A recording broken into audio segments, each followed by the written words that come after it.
something very close to my heart, and I found this word this morning about God being my defender. And trust me when I say this, that many of the words that we try to deliver in these videos, they are not just a content creation. It is a lot to do with personal journeys with the Lord, of how someone who has committed themselves to the Lord, of how much of wrestles and war and difficulties there is in that life.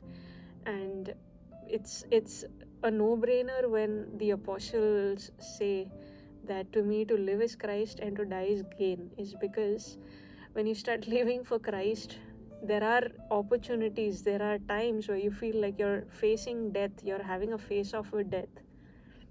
And those times you think that, is this walk worth enough?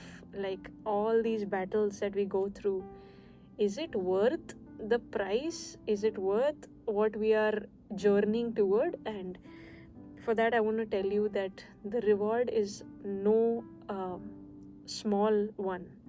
The reward of walking with Jesus definitely has its own trials, attacks, persecutions.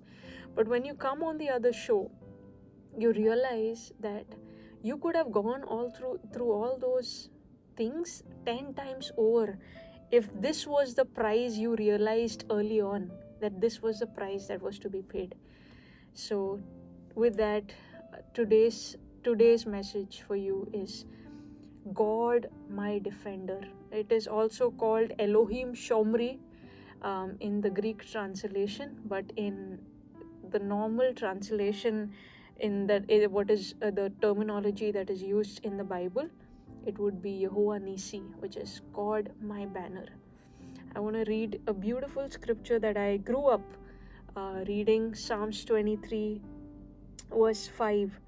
You prepare a table before me in the presence of my enemies. You anoint my head with oil and my cup runneth over.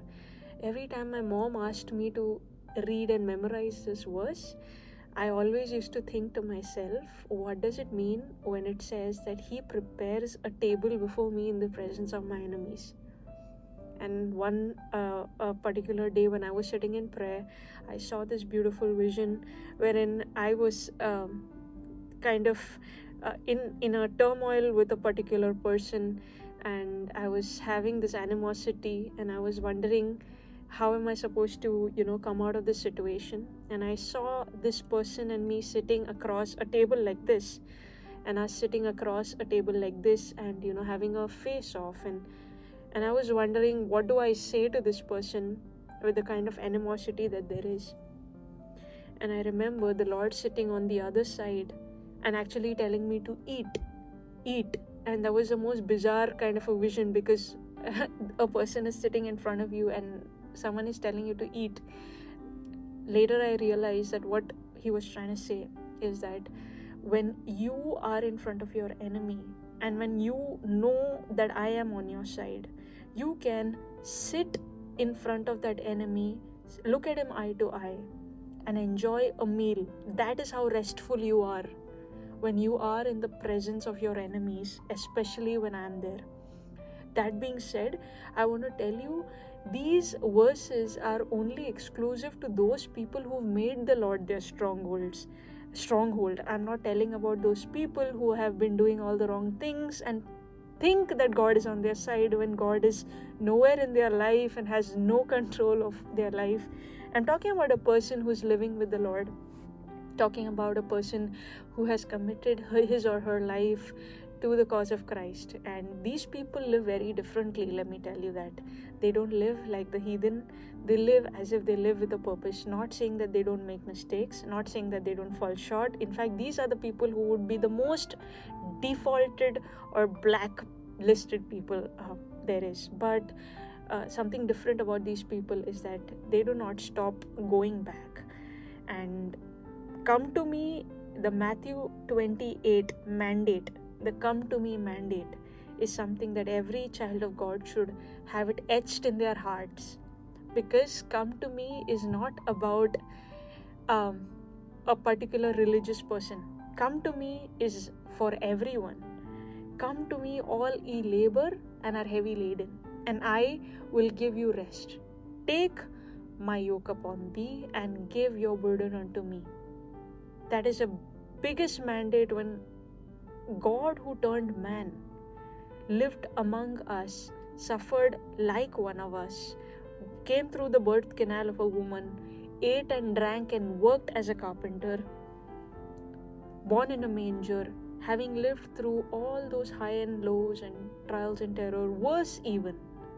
In fact, I would say we are in a much better zone, but the life that he lived, the day he was delivered unto death, he went through the utmost pinnacle of pain. He burst out in drops of blood, which is hematidrosis. It is a medical condition wherein you start, sweating drops of blood. It is some of the most worst moments of a person's life. And at that point in time, if Jesus can say something like, "If it's your will, Father, take this cup away from me," if he can say that at that point in time, I think he's won the biggest race in his life. He's won the biggest prize in his life. And then he got exalted, sitting at the right side of the Father. This is the journey every Christian or everyone who's decided, who's held the hand of God, or who's accepted to let God hold their hand. This is the particular journey every person is called to take. That means that you are saying yes to a billion little issues that could transpire in your life. And it could be anything. Nobody is going to say that you're not going to get this particular type of issue in your life. Come what may, your response is scripted. You cannot have an ungodly response when you claim to be godly. You cannot snap. You cannot react in a way as if someone who doesn't have God, which means you're allowed to fail, you're allowed to slack, you're allowed to go wrong in areas. You can make all the silliest possible, you're fit to do all those possible things as anyone is. But I think everything that you do, the difference is that the Lord's grace is sufficient for you. There is grace for you to come back. I'm not saying grace for you to sin more, but grace for you to come back. So I want to read, without deviating much, I want to read this verse from Psalms 27. David says that the Lord is my light and my salvation. Whom shall I fear? The Lord is the stronghold of my life. Of whom shall I be afraid? When the wicked advance against me to devour me, it is my enemies and my foes who will stumble and fall. David has written this way before having the Bible in his own hands. So tell me, did David have a point of reference to talk about these things with such confidence? David is not a layman, he's a king. He's ruling a nation. He has no time for trial and error. He has no time for retakes. He has this one life with God and it is being lived with dependence. Does it mean he lived holy? No. Does it mean that he lived temptation free, set apart? No. He slacked in every way. Yet God calls him a man after his own heart. I think this is where we all are at. So you can make mistakes, but the entire game changer is that you can look at God eye to eye, because you are in this day and age wherein we have a point of access. The blood has been shed for you and me, which speaks a better word than the blood of Abel.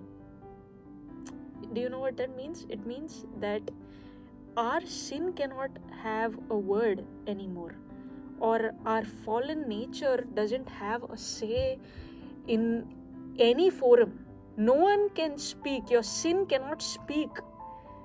All that can speak is the blood of Jesus. And that is why come to me is something that we shouldn't be taking lightly. I remember this beautiful quote that a man of God said, that is Christ that despised in our eyes that we find it easier to start relying on human wisdom and understanding than to take our problems and run to Him and rest upon His bosom? That means when we do not go to Him with our crisis, when we do not go to Him with our issues and our frailties and our struggle, in other words, what we are actually telling God is that you are to be despised. I don't think so. You are capable enough to handle my issues. When He is the one who actually went through this in the most beautiful way and emerged in every way victorious. If anybody has the right to give an answer back, to give back their enemies, it is Him, and He chooses to not. Isn't that humility? Coming to Him is humility. Coming to Him is humility. Not coming to Him is pride. Denying Him is pride.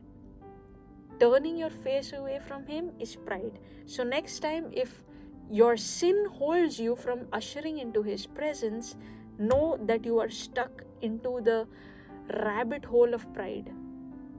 You're stuck into a whirlpool of your own thoughts and your own emotions, and your human nature is telling you that you are irreparable. You cannot be retrieved back. That is the biggest lie there is. David again says, "One thing I ask from the Lord, and this only do I seek, that I may dwell in the house of the Lord forever, all the days of my life, to gaze on the beauty of the Lord and to seek Him in His temple.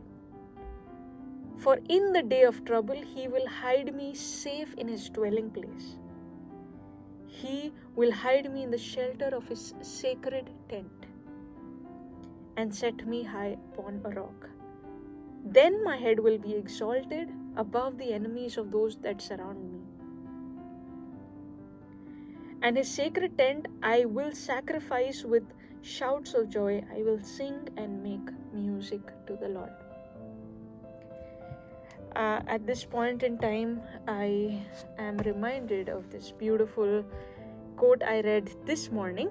There is the problem that man would rather explain than adore.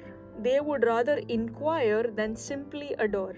Mary shows us that she is willing to worship Him despite not understanding. Certainly, she had feelings and thoughts and questions about the situation, yet she was willing to throw them down, along with her own life, at the feet of Jesus. She is literally saying that the presence of Christ is better than a million answers. That means sometimes to our situation, you do not need answers that satisfy you in order to come back to God. He is not obliged to answer anyone. If He answers you, you are special. But if He doesn't answer you, should your pursuit stop? If that is a question that is in front of you, if not getting an answer or the silence of God is a reason for you to stop a pursuit of God, you haven't tasted Him enough. That is the first premise of the entire matter. Because if you would have tasted Him, you would have not pressed for an answer, you would have actually pressed into His presence. And this is a final say. There is no too much thinking about it. Because somebody who has tasted the Lord cannot turn back upon situations, cannot turn back upon contingencies. His answer and His commitment, His covenant remains in the face of everything. But today we are talking about God being our defender. So I want to stick to that and tell you that the defense of God is so much better than every human system that can defend you. So sometimes say that you are working in a company and your seniors are working against you. Probably there is politics, and you know the scenario, how it works. And in those situations, how do you approach those situations? If God is your stronghold, you choose silence. Of course, there are ways that you can obviously speak the truth in love, But the first response, if it's anger, you need to cut that down, because the first response to any heated situation should always be quietness. And if it makes sense to speak the truth in love. And the third thing is leave it to God. If things are out of your talk it out zone, give it to God blatantly, brazenly, unabashedly. Just throw it at the feet of Jesus and see how he takes that relationship in his control. Because many a times by saying things we ruin a lot more than what we do by not addressing. So it is best to remain quiet and let the Lord set a table, furnish a table in the presence of your enemies, so that you can sit and eat with him. Without even having done anything, you will eat the good of the land, which means that without even having punched back, given a nice explanation, a long written text in paras, even better than all that is just simple quietness and depending on the Lord. Because life is full of hurting people. You cannot, expect or demand a set of people who are untouched by the storms of life. Hurt people hurt people. That means people who are hurting hurt people. But that doesn't mean that you will get all perfect people everywhere. We are living in this world. Sometimes even we could be on the end of, or on the giving side of hurts. But I think this is the game changer, that we have grace, that we can talk it out with people. But let's say if there is a situation wherein you just cannot come out, throw it to God. Come on the right side. By standing with God, you are never on the wrong side. By giving things to God, you are automatically aligned in the right side. By giving things to God, you're basically realigning yourself to sit at the place of authority. When you're right with God, you're always on the upper hand. You have an upper hand over your enemies. When you do not go with combat boots and punch them down. So that's that. With that, I would like to close this video. God bless you.